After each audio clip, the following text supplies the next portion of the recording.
He said to them, "Most certainly I tell you, there are some standing here who will in no way taste death until they see God's kingdom come with power."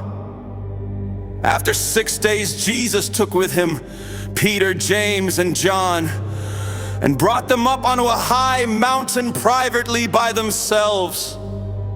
And he was changed into another form in front of them. His clothing became glistening, exceedingly white, like snow, such as no launderer on earth can whiten them. Elijah and Moses appeared to them, and they were talking with Jesus.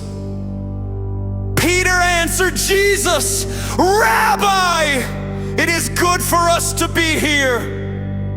Let's make 3 tents, one for you, one for Moses, and one for Elijah." For he didn't know what to say, for they were very afraid. A cloud came, overshadowing them, and a voice came out of the cloud, "This is my beloved Son, listen to him!"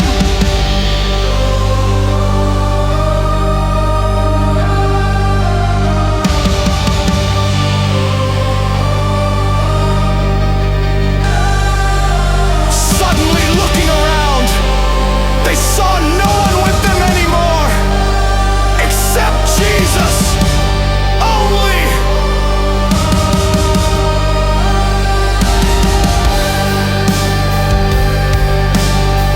As they were coming down from the mountain, he commanded them that they should tell no one what things they had seen, until after the Son of Man had risen from the dead. They kept this saying to themselves, questioning what the rising from the dead meant. They asked him, saying, "Why do the scribes say that Elijah must come first?" He said to them, "Elijah indeed comes first and restores all things. How is it written about the Son of Man that he should suffer many things and be despised? But I tell you that Elijah has come, and they have also done to him whatever they wanted to, even as it is written about him."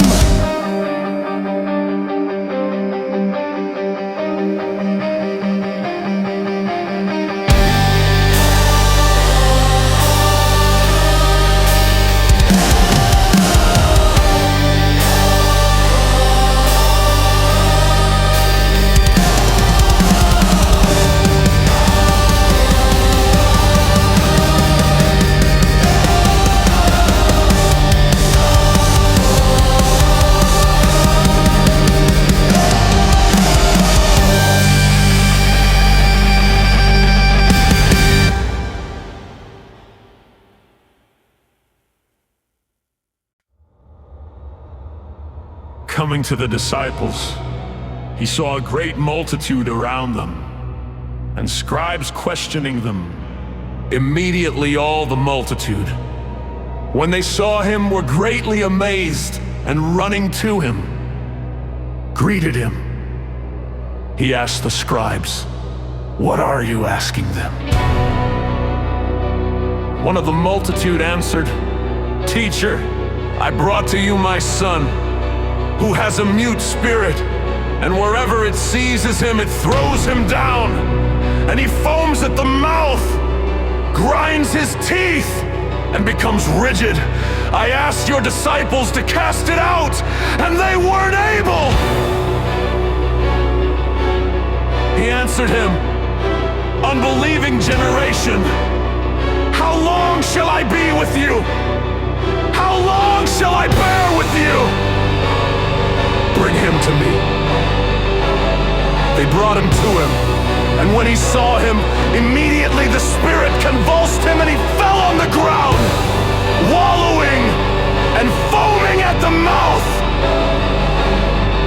He asked his father, "How long has it been since this has been happening to him.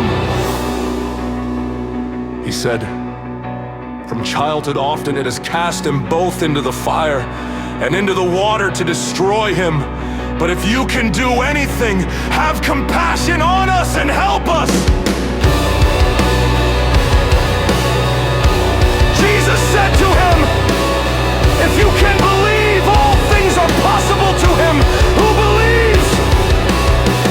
Immediately the father of the child cried out with tears, I believe, help my unbelief.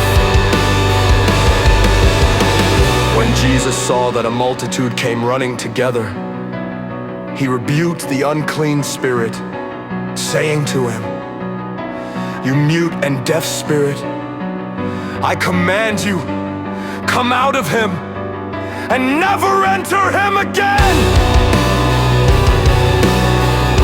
After crying out and convulsing him greatly, it came out of him.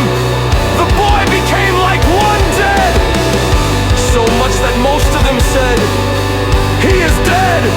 But Jesus took him by the hand and raised him up, and he arose. When he had come into the house, his disciples asked him privately, why couldn't we cast it out? He said to them, this kind can come out by nothing but by prayer and fasting. They went out from there and passed through Galilee. He didn't want anyone to know it, for he was teaching his disciples and said to them, the Son of Man is being handed over to the hands of men, and they will kill him. And when he is killed, on the third day he will rise again. But they didn't understand the saying, and were afraid to ask him.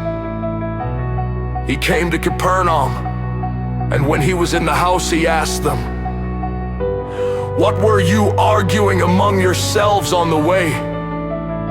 But they were silent, for they had disputed with one another on the way about who was the greatest. He sat down and called the 12, and he said to them, if any man wants to be first, he shall be last of all and servant of all.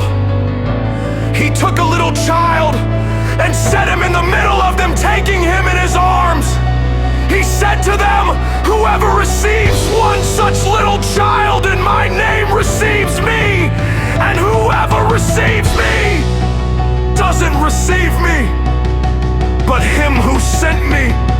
John said to him, teacher, we saw someone who doesn't follow us casting out demons in your name, and we forbade him because he doesn't follow us. But Jesus said, don't forbid him, for there is no one who will do a mighty work in my name and be able quickly to speak evil of me, for whoever is not against us is on our side. For whoever will give you a cup of water to drink in my name, because you are Christ's, most certainly I tell you, he will in no way lose his reward. Whoever will cause one of these little ones who believe in me to stumble, it would be better for him if he were thrown into the sea with a millstone hung around his neck. If your hand causes you to stumble, cut it off. It is better for you to enter into life maimed, rather than having your two hands to go into Gehenna, into the unquenchable fire, where their worm doesn't die and the fire is not quenched. If your foot causes you to stumble, cut it off. It is better for you to enter into life lame, rather than having your 2 feet to be cast into Gehenna, into the fire that will never be quenched, where their worm doesn't die and the fire is not quenched. If your eye causes you to stumble, throw it out. It is better for you to enter into God kingdom with one eye, rather than having two eyes to be cast into the Gehenna of fire, where their worm doesn't die, and the fire is not quenched. For everyone will be salted with fire, and every sacrifice will be seasoned with salt. Salt is good.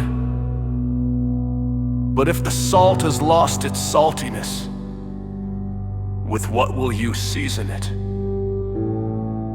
Have salt in yourselves, and be at peace with one another.